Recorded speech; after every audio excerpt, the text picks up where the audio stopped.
doing good, and I hope that everybody's having a good day so far.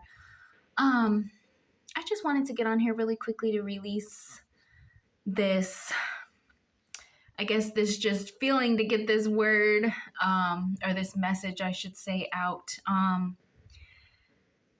was thinking about, and this is probably because I've been doing a lot of research, or God has been bringing me a lot of scriptures about your past and leaving it behind, and really pressing forward to what He has for you in this new season, in the future, and what He has for you coming up, and the people that can't go with you, and the things that you can't bring with you, the attitudes, the negativity, the all the things.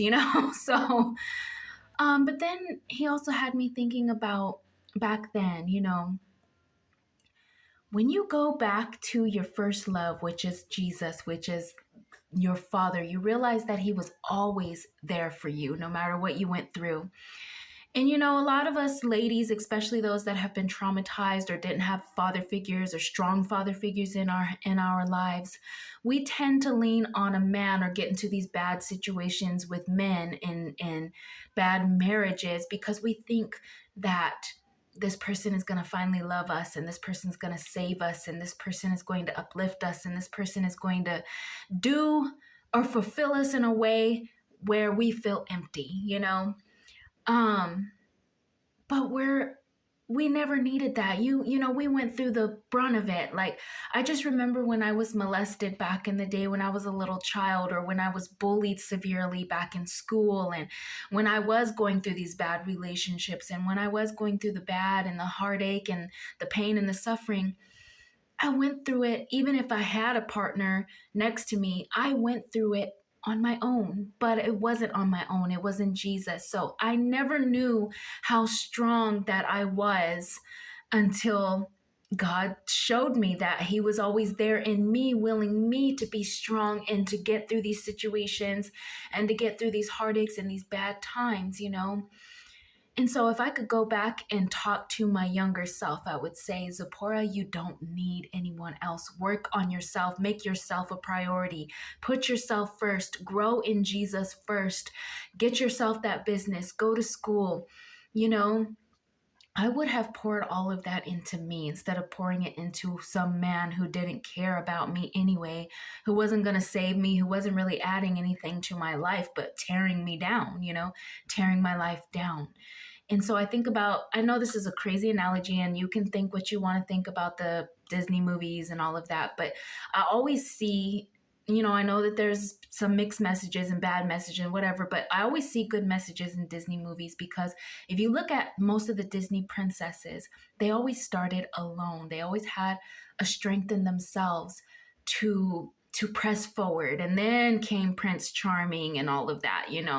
So that's what I would have did. I would have spent time working on myself, building myself up, doing the things I truly enjoyed, loving, being a stronger me before I got into a relationship trying to uphold myself and the other person. Because most of the people that attracted to me, or that I picked, or however you want to say it, were narcissists, were demons, were, people that weren't lifting me up. They were tearing me down, and I was trying to carry the weight of them as well as the weight of myself, because I wasn't yet the person that I needed to be yet in myself.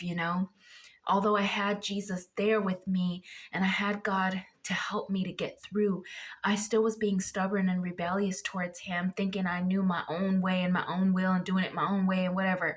But I really know now that I should have spent that time uplifting myself, making myself a priority. So in 2025, yes, I still have children. They're teenagers. I've got to take care of my children, but I'm making myself a priority. I'm giving back to me, and I'm really getting in that word, and I'm really giving myself fully onto the Lord and what He wants me to use, or what He wants to use me for. Because I didn't really spend that time when I was younger to grow like I needed to. And so We can do this. We went through all of those trying times when we were out by ourselves. We didn't need anybody. We were strong all on ourselves already.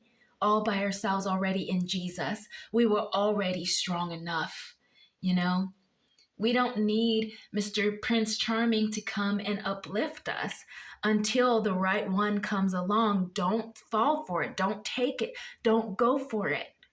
He's only going to bring you down, or she's only going to bring you down if you're a brother listening to this. They're only going to tear you down.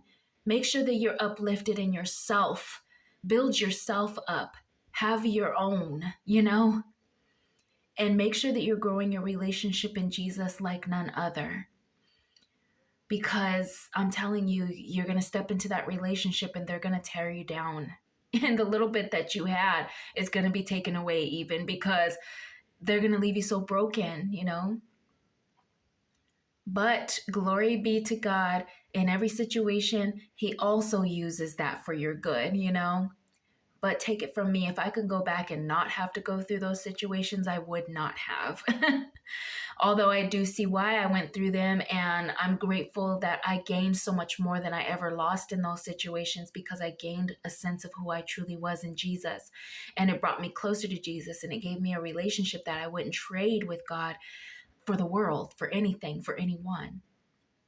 But don't waste your time. If you're young and you can work on yourself and you can build yourself up and you can go get that wonderful career that you always dreamed of, and uplifting yourself in Jesus and going after Him like none other, than do it. Don't go and get into the relationship thinking that that man or that woman is going to uplift you and save you. They're not. You're thinking you're gonna take 3 steps forward because that love, that puppy love you think you feel, is something that's fulfilling at the time. It fades away. It doesn't last if it's not the right person. When you think about a marriage, a lot of it is not love and affection and whatever. It's a partnership. You're entering into a covenant with one another. It's a partnership. You have to give more than you receive most of the time, and you've really got to make a commitment. It's a commitment for life. And if you're not ready for that, it's going to end up in disaster. Yes, you love your spouse and you'll do anything for them and you care for them, and you do get something. Of course, you get so much. But my point is, it's not how they make it on TV and love stories and Disney movies. Even it's not that.